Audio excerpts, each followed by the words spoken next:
বন্ধুরা, আজকে গণেশ পুজো। তো আমিও আমার ফ্ল্যাটে ছোট করে পুজো করেছি নিজের মতো করে। স্কুল থেকে এসে যেহেতু এখন পুজো করলাম, একটু দেরি হয়ে গেল। শুনেছি 2:20 পর্যন্ত পুজোর সময় আছে, তার মধ্যেই খুব তাড়াহুড়ো করে পুজো করলাম। দেখো গণেশ ঠাকুরের মূর্তিটা তোমাদের কেমন লাগছে? মূর্তিটা ভীষণ ভালো লাগে আমার।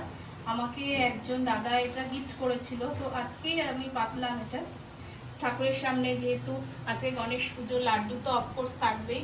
লাড্ডু আছে, মোদক আছে, আর এখানে একটা বাটিতে আমি কিছু মৌরি দিয়েছি আর 5টা 1 টাকা কয়েন আছে। শুনেছি গণেশ ঠাকুরের সামনে এটা দিলে নাকি ব্যবসার খুব উন্নতি হয়।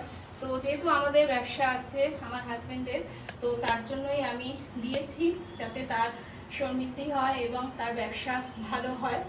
তো তোমরাও প্রে করো এবং আমার সঙ্গে থেকো। আর আমার গণেশ পুজো তোমাদের কেমন লাগলো? যেহেতু খুব ছোট করে করেছি, বড় করে করার আমি সময় পাইনি, স্কুল থেকে এসে করেছি খুব তাড়াহুড়ো করে। তোমরা জানিও তোমাদের কেমন লাগলো।